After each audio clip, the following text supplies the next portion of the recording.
Coming, it's so lovely to meet Nice you. to meet you, Sarah. So what can you tell us about If Beale Street Could Talk, and why did you decide to adapt James Baldwin's novel for your follow-up to Moonlight? I've always loved James Baldwin's work.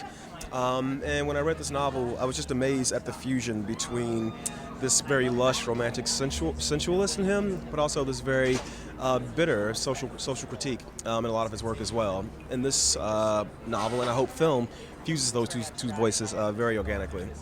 And how did you got an incredible cast. How did you work with them to execute your vision? We tried to treat it the same way we treat anything.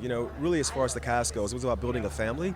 Once we cast Kiki Lane and Stefan James, who play the very young leads in our film, it was about building a family around them that could really exhibit this nurturing quality. And it was kind of like proof in the process. Kiki Lane is a very new actress, and so it was nice to watch Coleman Domingo, Regina King, these other actors nurture her through the process in a certain way. And then that nurturing, I think, made its way into the actual film.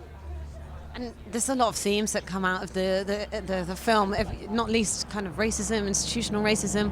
But then there's an overriding sense and a belief in the power of love. So do you think there's actually optimism, and what do you think the themes are?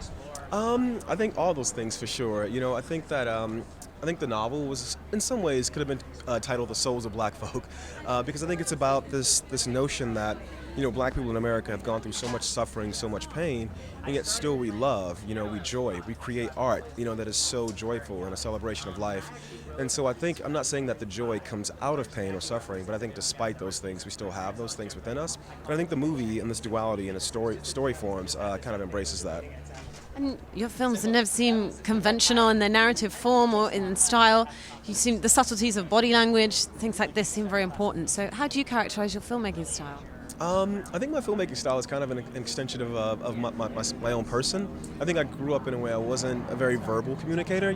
I learned through watching other people and through kind of reading gestures. I spent a lot of time alone as a child, and I think that has sort of affected the way I approach directing actors in my work and the way I approach building scenes. In the process, they were nurturing her into being in a long form production, and you can see that nurturing translate to the way they treat her on screen as this family. So it was a really beautiful process, and I feel like the family dynamic in the film is one of the things I'm most proud of.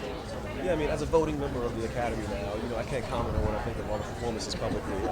But no, I'm very happy with the work that everyone did in the film. And my experience with Moonlight was that film, being as small as it was, being within the awards conversation certainly carried the reach of that film much farther than it could have otherwise. And so I think in the end, it's about people seeing the work, and about people really experiencing and feeling the work, the emotion that we put into it.